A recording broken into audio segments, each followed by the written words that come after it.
Hello everyone. तो चलिए आज पवन सिंह जी के द्वारा गाया हुआ एक बहुत ही प्यारा सॉन्ग है केहू दुनिया में नइखे तोहरा सिवा। इस गाने को हारमोनियम पे बजाना सीखेंगे। तो सबसे पहले मैं आपको इस गाने में लगने वाले स्वर को बता देता हूं। यहां से स्केल है इसका सा रे गा मा पा धा नी सा नी धा पा मा गा रे सा। सारे स्वर शुद्ध लगेंगे, सिर्फ मत तीव्र लगेगा। और गाना बीच बीच में बजाते समय हम कोमल ग का भी यूज करेंगे। एक बार फिर से देख लीजिए सा रे गा मा पा धा नी सा नी धा पा मा गा रे सा। मत तीव्र लगेगा। ग तो शुद्ध है ही, लेकिन बीच बीच में कई बार हम ग कोमल भी यूज करेंगे। तो चलिए गाने की तरफ चलते हैं।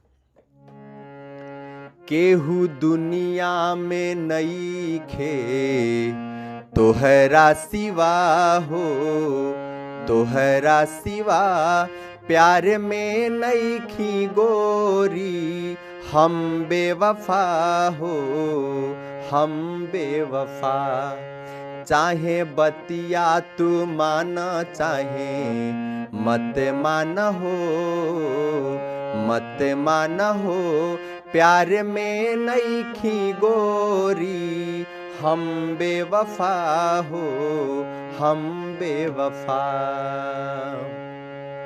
केहू दुनिया में नइखे तोहरा सिवा हो, तोहरा सिवा प्यार में नइखी गोरी, हम बेवफा हो, हम बेवफा। सेम इसी तरह से बजेगा, चाहे बतिया तू माना चाहे मत माना हो। ओके, एक बार फिर से बजा देता हूं।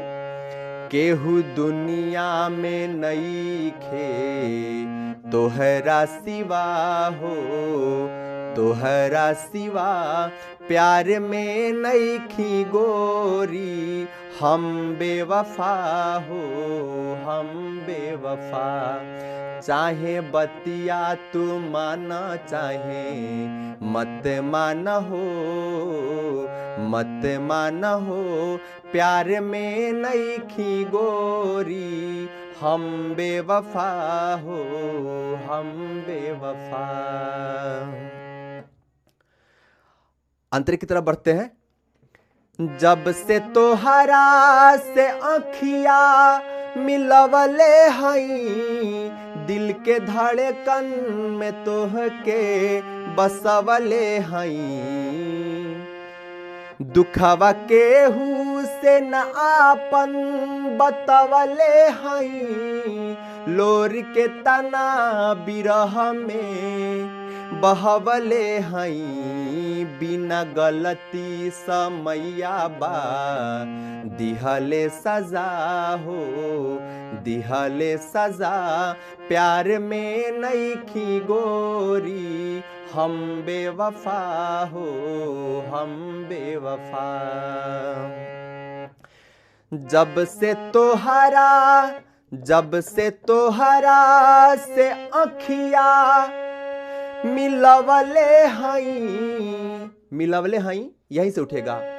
जब से तोहरा से अखिया मिलवले हई, दिल के धड़कन में तोहके बसवले हई। दुखवा केहू से न आपन बतवले हई, लोर के तना बिरह में बहवले हई। बिना गलती सेम उसी तरह से केहू दुनिया में नइखे, बिना गलती समैया बा दिहले सजा हो, दिहले सजा प्यार में नईखी गोरी, हम बेवफा हो, हम बेवफा। चाहे बतिया तू माना, चाहे मत माना हो, मत माना हो। प्यार में नईखी गोरी, हम बेवफा हो, हम बेवफा। आशा करता हूं कि आपको यह गाना समझ में आ गया होगा। Thank you so much.